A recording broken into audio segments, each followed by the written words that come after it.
हार जीत की जो आप बात बोल रहे हैं, तो उसमें जो महागठबंधन था, सीट का बंटवारा तो पहले नामांकन के आखिरी दिन तक भी फाइनल नहीं कर पाया। उसका पहला प्रमुख कारण था। दूसरा कारण था कि आरजेडी और कांग्रेस के दोनों का जो एजेंडा था वो तालमेल में नहीं था। तीसरा कारण रहा कि जीविका के माध्यम से चुनाव आयोग को अपने मुट्ठी में कर एनडीए ने गांव के हर महिलाओं को कि 10,000 अभी मिल चुका है और 1,90,000 बाकी है, आप लोग वोट दीजिए।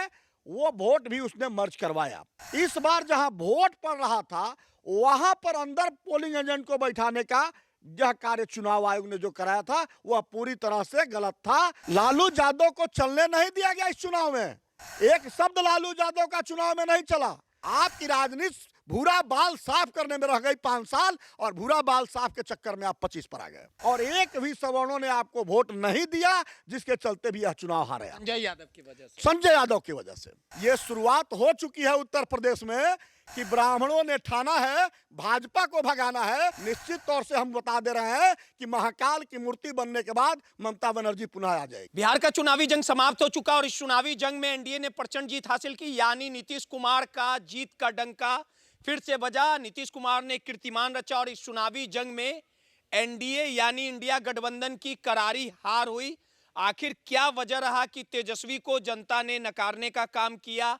एनडीए को तमाम जो धर्म जातियों के जो लोग थे वो वोट करने का काम किए और इसके पीछे वजह क्या रही, किस प्रकार से रणनीति तैयार हुई, इन तमाम मुद्दों पे बात करने के लिए हमारे साथ राजनीति विश्लेषक के तौर पे विपिन तिवारी जी हैं।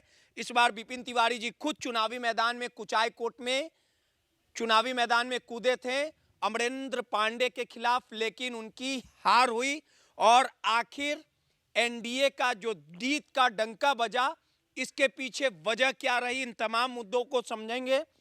विपिन तिवारी जी, आखिर क्या कारण रहा कि नीतीश को जो अस्वस्थ बताया जा रहा था, नीतीश कुमार को जो बीमार बताया जा रहा था, जिस नीतीश कुमार का संतुलन खराब करने की बातें इंडिया गठबंधन कर रही थी, जिस रोजगार और नौकरी के मुद्दे को लेके तेजस्वी यादव चुनावी मैदान में कूदे थे, आखिर क्या कारण रहा कि तेजस्वी 25 सीटों पर ही सिमट गई और एनडीए की कौन रणनीति और कौन जो बी प्लान जो था जिसके तहत इतना बड़ा आंकड़ा एनडीए ने छुआ और नीतीश कुमार को फिर से मौका मिला, और कौन कौन जातिया के लोग जो तेजस्वी यादव बोलते थे कि A to Z की ये पार्टी है, लेकिन आखिर तेजस्वी को क्यों नकार दिया गया और एनडीए की क्यों जीत हुई?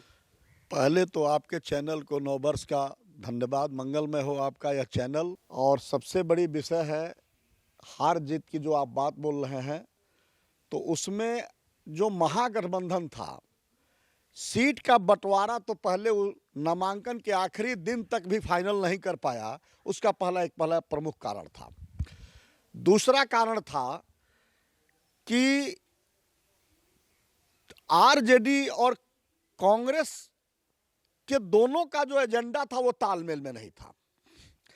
आरजेडी कहीं पर भूरा बाल साफ कर रही थी, तो कहीं पर जो गाने गा रही थी उसके जो गाने वाले लोग थे वो उल्टा सीधा गाना गा रहे थे, और उसी का परिणाम उधर वो कह रहा था जंगल आ जा रहा है, आई लोग कह रहे थे गोली मारेंगे छाती पर।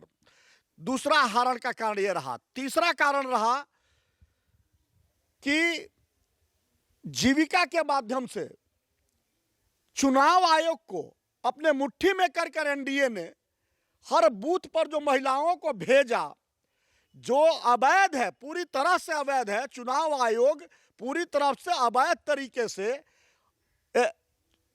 ये आपको महिलाओं को जो भेजा जीविका का, और वो समझाने में सफल रही गांव के हर महिलाओं को कि 10,000 अभी मिल चुका है और 1,90,000 बाकी है, आप लोग वोट दीजिए। वो वोट भी उसने मर्ज करवाया, जो पूरी तरह से अवैध था। तीसरी, चुनाव आयोग ने गलती और किया था कि हर बार बूथ के बाहर पोलिंग एजेंट रहा करते थे। इस बार जहां वोट पड़ रहा था वहां पर अंदर पोलिंग एजेंट को बैठाने का यह कार्य चुनाव आयोग ने जो कराया था वह पूरी तरह से गलत था। चुनाव आयोग जो अगर आज घेरे में है तो वह निश्चित तौर से बिहार के साथ जो चुनाव हुआ है उसमें उसने नाइंसाफी किया है और उसका कारण रहा चुनाव हारने की जो स्थिति बनी वह इस तरह का कारण बना। लेकिन जिस प्रकार से जो एनडीए के कोर वोटर हैं, जो स्वर्ण जातिया के लोग हैं, उन्होंने बढ़ चढ़कर नीतीश कुमार भाजपा को वोट देने का काम किया। लगातार स्वर्ण जातिया की जो लोग होती है, ब्राह्मण हो, भूमियार हो, राजपूत हो, वो एनडीए के कोर वोटर माने जाते हैं। 2020 में आइए, 2020 में सवर्णों ने नीतीश हटाओ अभियान के तहत महागठबंधन को वोट दिया था। दक्षिणी बिहार का सब राजपूत और भूमिहारों का वोट मिला था। आप उसका आंकड़ा उठा के देखिए और आप 79 तक सीट तक पहुंच गए थे। लेकिन आपका रणनीतिकार इस बार संजय यादव जो हरियाणा का है, स्पेशली जो भूरा बाल साफ कराने में लगा और आप उसी अपने MY वोट पर सवर्णों के वोट को आपने जो नाराज करने का जो चाल चला, वो निश्चित तौर से सवर्णों ने एकदम मन बना लिया कि 100% हमको आपके खिलाफ वोट देना है और एक भी सवर्णों ने आपको वोट नहीं दिया, जिसके चलते भी यह चुनाव हारे। संजय यादव की वजह से, संजय यादव की वजह से। आखिर क्या वजह है कि संजय यादव पर कार्रवाई नहीं हो रही है? लगातार पार्टी की ओर से भी डिमांड उठी थी। ये तो प्रतिपक्ष के नेता तेजस्वी यादव ही बता सकते हैं कि संजय यादव पर उनकी बहन रोहिणी आचार्य ने इल्जाम लगाया, तेज प्रताप जी ने उनको जयचंद तक कहा, पूरा परिवार बिखर चुका है लालू यादव का, आज तक भी परिवार में अभी इकट्ठापन नहीं हो पा रहा है। इसके बाद भी तेजस्वी यादव संजय यादव को नहीं हटा रहे हैं, ये बात तो तेजस्वी यादव ही बता सकते। 2020 में इतनी बड़ी पार्टी कैसे बनी आरजेडी? मैं आपको तो बता दिया, मैं नहीं, संजय यादव का उस समय नहीं चला था।